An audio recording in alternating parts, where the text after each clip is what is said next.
जय मसीह सभी लोगों को। मैं प्रभु यीशु के नाम में आप लोग सभी लोगों को जय मसीह करता हूँ। आज आप लोग को मैं बाइबल के खंड बताने जा रहा हूँ। परमेश्वर के दास लोगों ध्यान से सुनिएगा कि प्रभु आप लोगों को बहुत सारे आशीष देंगे। भविष्यवाणी और अन्य भाषा की क्षमता, भविष्यवाणी और अन्य भाषा की क्षमता क्या है, तो उसके ऊपर आप लोगों को मैं बताने जाता हूँ। तो प्रभु आप लोग को बढ़कर आशीष दे। तो आप लोग देखा निकाल सकते हैं पहले कुरिन्थी, क्या पहले कुरिन्थी 14:1 में ऐसा लिखा है कि इसलिए प्रेम का स्वभाव रखते हुए अंतिम वरदानों की बढ़ती इच्छा करते रहें, विशेष रूप में भविष्यवाणी करने के, और कि वह जो अन्य भाषा के विचार प्रकट करता है, मैं मनुष्य नहीं परमेश्वर से बातें करता है। सच्चा तो वह है कि कोई भी सुनने वाला उसकी भाषा नहीं समझ सकता, पवित्र आत्मा के अनुभव के द्वारा गुण सच्चाई प्रकट करता है। किंतु वह जो भविष्यवाणी करता है आत्मिक उन्नति, प्रयोजकता तथा धीरज के लिए मनुष्यों के संबोधन करता है। यह जो अन्य भाषा में संदेश सुनाता है मात्र स्वयं को उन्नति करता है, किंतु वह जो भविष्यवाणी करता है कलीसियों को उनका करता है।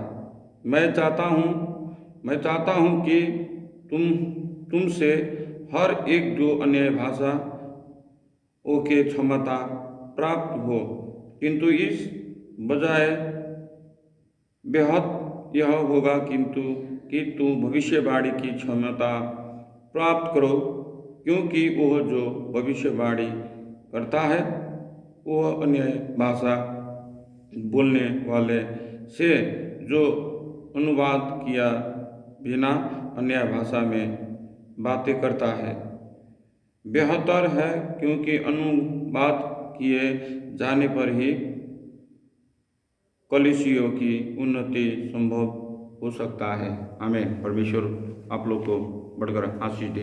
परमेश्वर बढ़कर आप लोग को बहुत सारे परमेश्वर आशीष दे, और इस वचन को परमेश्वर पालन करने के लिए भी आप लोग को साथ दे। और प्रभु परमेश्वर, तो आप लोग को आज मैं बता देता हूँ, जैसे आप लोग ने देखे हैं कि पहले कुरिन्थी 14 में हम पढ़े थे, 14 में 1, 2, 3, 4, 5 में पढ़े थे। यहाँ पर ऐसा लिखा है, ये जैसे आप यहाँ पर भी जा सकते हैं, जैसे पहले कुरिन्थी 12 के 8 से लेकर 11 तक भी आप लोग पढ़ सकते हैं। वहाँ पर भी ऐसे बोला गया है कि अन्य भाषा से क्या होता है, परमेश्वर से बात होता है। जो अन्य भाषा से बात करता है तो किससे बात करता है, परमेश्वर से बात करता है। अन्य भाषा से बात करता है वो किससे बात करता है, परमेश्वर से। और अन्य भाषा के अलावा बहुत सारे वरदान हैं, समझे ना आप, क्या बहुत सारे वरदान हैं। और कोई भविष्यवाणी बोलता है, जो भविष्यवाणी आपका जीवन में क्या हो रहा है, आपका जीवन में क्या कर रहे हैं, आपका जीवन में क्या होने वाला है, इसको बोलते हैं भविष्यवाणी। अब भविष्यवाणी जो बोलते हैं तो उसका मंडली में क्या होता है, उसका मंडली वृद्धि होता है। उसका मंडली क्या होता है, वृद्धि होता है। और उसका मंडली वृद्धि करने के लिए क्या होता है, पहला परमेश्वर ने उसको परमेश्वर ने अगमवाणी दिया, तब बहुत सारे लोगों को अगमवाणी बोला जाता है। तब अगमवाणी बोलने से मंडली वृद्धि होता है। क्या होता है, मंडली वृद्धि होता है। तो भविष्यवाणी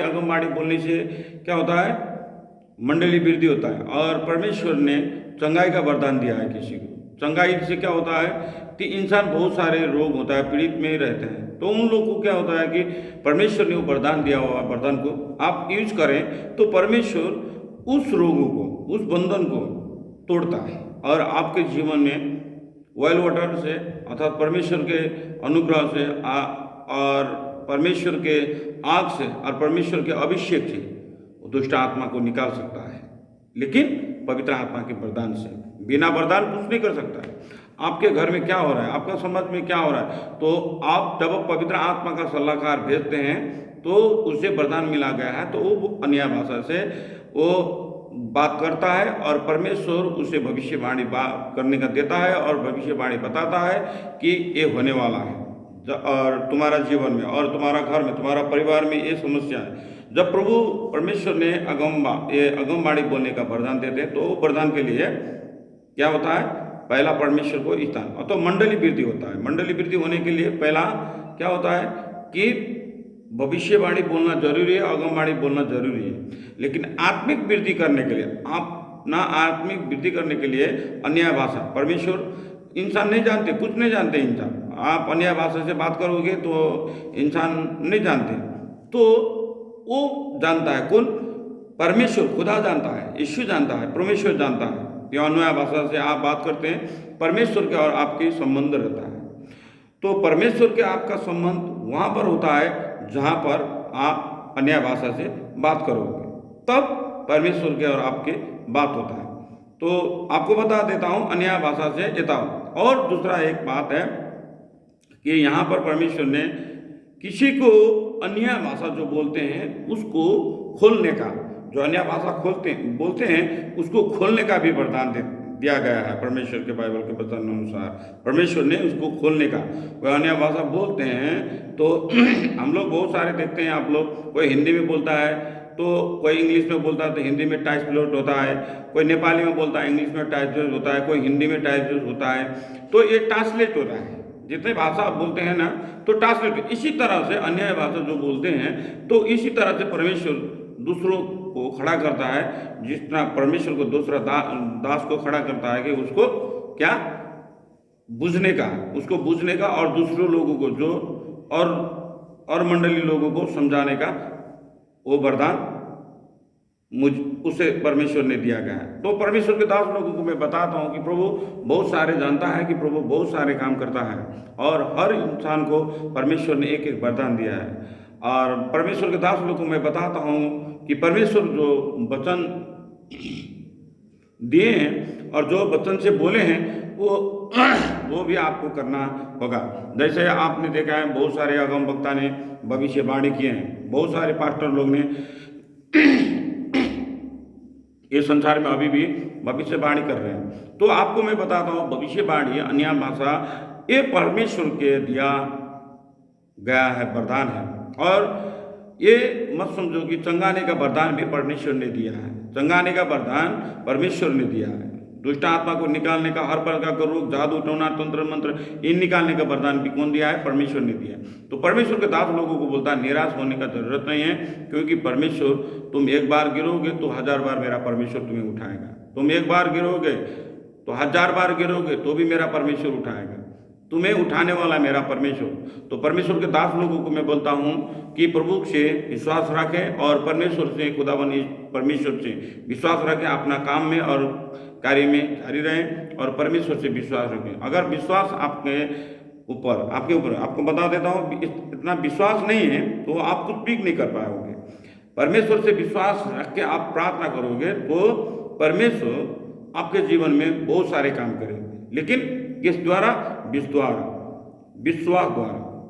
इसीलिए परमेश्वर ने कहा, तुम चेलों को कहा है तुम हमारे साथ मैं चलता हूँ तो तुम्हें देखे, तुम लोग ने देखे मुझे कोर्रा मारा है, तुमने कील काट रहा है, हमें क्रूस में लटकाया है और हमें मार दिया गया है, फिर हमें गढ़ दिया गया है, फिर हम जीवित होके तुम्हारे पास आए, लेकिन तुम लोग हमें भूत बोलते हो। पतरस थाम लो, और अभी भी मेरा पास ये चिन्ह है जो प्रेत के पास नहीं रहता है, लेकिन मैं प्रेत नहीं हूँ, मैं देखो। तो उन्होंने ये बताया, तो उन्होंने क्या क्या शंका करके तो उन्होंने हाथ थामा, तब विश्वास हुआ। तो यीशु ने वहाँ पर क्या बोले, धन्य है उन लोग जो मुझे नहीं देखते हैं तो विश्वास करते हैं। तुम लोग देखते हो तो विश्वास नहीं करते हो, धन्य है उन लोग जिसने मुझे नहीं देखा है लेकिन उन लोग मुझे विश्वास करेंगे। आज आप और हमने परमेश्वर को तो नहीं देखा, बाइबल से हम देखते हैं, पवित्र आत्मा के परमेश्वर बाइबल में उत्पत्ति के प्रकाश के पुस्तक तक हम लोग देखते हैं कि परमेश्वर ने बहुत सारे काम किए हैं, पूरा संसार को बनाया है, यावतों ये सब हम परमेश्वर को देखे नहीं। लेकिन परमेश्वर का जो ये आधारिक जो बाइबल में सत्यता वचन है, ये वचन को हम पढ़ते हैं तो विश्वास करते हैं, तो विश्वास से बहुत सारे हम काम कर सकते हैं। रोगों को हम चंगा सकते हैं, अन्य भाषा बोल सकते हैं, है ना। और हम लोग भविष्यवाणी बोल सकते हैं, अन्य भाषा बोल सकते हैं, भविष्यवाणी बोल सकते हैं। तो हर प्रकार का रोगों को चंगा सकते हैं, दुष्ट आत्मा को निकाल सकते हैं, जादू टोना तंत्र मंत्र को हम निकाल सकते हैं यीशु के नाम से। तो ये विश्वास से बाइबल पढ़ते हैं तो इस विश्वास आपको होना चाहिए, क्योंकि आप जहाँ विश्वास में लेटते हैं तो वहाँ पर समझे कि आपके साथ में मेरा परमेश्वर है, आपके साथ में मेरा परमेश्वर। आप विश्वास कीजिए कि आपके साथ में मेरा परमेश्वर है, मेरा यीशु का स्वर्गदूत आपके चारों बगल सुरक्षा करेगा। तो आप जिस घर में रहते हैं तो विश्वास से आप रहिए। जो सिक्योरिटी गार्ड आपके घर में रहता है, सिक्योरिटी गार्ड से भी बड़ा गार्ड मेरा परमेश्वर है, मेरा खुदाबंद प्रभु यीशु वहाँ पर उनके लहू से, और स्वर्गदूत आपके घर के चारों बगल सुरक्षा गार्ड भेजता है। तो आप परमेश्वर से नजदीक जाइए, लेकिन विश्वास होना चाहिए। आपका बहुत सारे टेंशन है, फिक्र है, चिंता है, कर्जा है, बहुत सारे अभाव है, बहुत सारे टेंशन में है, लेकिन परमेश्वर के पास आप जाइए, तो परमेश्वर से बात करिए तो आपका सब सॉल्व होगा। जैसे आपको कोई मुद्दा मामला हुआ तो न्यायाधीश के पास जाना पड़ता है, तो आपको कुछ भी होगा तो न्यायाधीश के पास जाते हैं तो न्यायाधीश न्याय करेगा। लेकिन हमारा न्यायाधीश कौन है? तो परम परमेश्वर है। आप कुछ भी करते हैं तो पहले परमेश्वर से अपना शरीर आत्मा अर्पण कीजिए और परमेश्वर से बोलिए कि प्रभु मेरा जीवन में ऐसा घटना घट रहा है, तो प्रभु मैं क्या करूं? तो परमेश्वर आपके जीवन में बढ़कर आशीष देगा, और ये सब आप लोग को जीवन में आशीष मेरा परमेश्वर देगा। आइए आप लोग के लिए मैं अन्य भाषा से, और मेरा परमेश्वर ने जो मुझे वरदान दिया है मत्ती 10 के 8 पद अनुसार, वो वरदान 12 चेला को दिए हैं, मुझे भी दिए हैं परमेश्वर ने, वो वरदान मुझे भी दिए हैं, आपको भी देंगे। लेकिन परमेश्वर के दास लोगों को मैं बताता हूँ, आज मेरा परमेश्वर, आप ये वचन सुनते ही आज मेरा परमेश्वर आप लोगों को जीवन में आशीष देगा। लेकिन मैं आपको एक बात बताता हूँ, ये जो परमेश्वर के दास लोगों को ये बताता हूँ, इस चैनल को सब्सक्राइब कीजिए, लाइक कीजिए, शेयर कीजिए, कमेंट कीजिए, क्योंकि आप लोगों को जीवन में कुछ भी हुआ है तो परमेश्वर के दास लोगों को मैं प्रार्थना कर सकूँ। लेकिन हर राष्ट्र में, हर जगह जहाँ से भी है, तो आपका नाम और भेजिए, तो आपका जो परमेश्वर काम करना बंद हुआ है वो परमेश्वर दरवाजा आपके लिए खोल देंगे, मैं प्रार्थना करता हूँ। तो हम लोग इसको क्यों ऐसा मैं बोल रहा हूँ कि हर जगह पहुँचना चाहिए परमेश्वर का संदेश, हर जगह जाना चाहिए। परमेश्वर के दास लोगों को मैं बताता हूँ हर जगह परमेश्वर के प्रचार होना चाहिए। इसीलिए मैं आप लोगों को मेरा परमेश्वर बहुत सारे आशीष देगा। आज मैं आप लोग की प्रार्थना करता हूँ। आइए आप भाई और बहनों जहाँ से भी देख रहे हैं, मैं ऑनलाइन से प्रार्थना करता हूँ। परमेश्वर आज ये वचन सुनते ही परमेश्वर मैं प्रार्थना करता हूँ उन लोगों के लिए, ओ हालेलुया, मैं फादर इज द गॉड यीशु, मैं आपको धन्यवाद देता हूँ पिता परमेश्वर।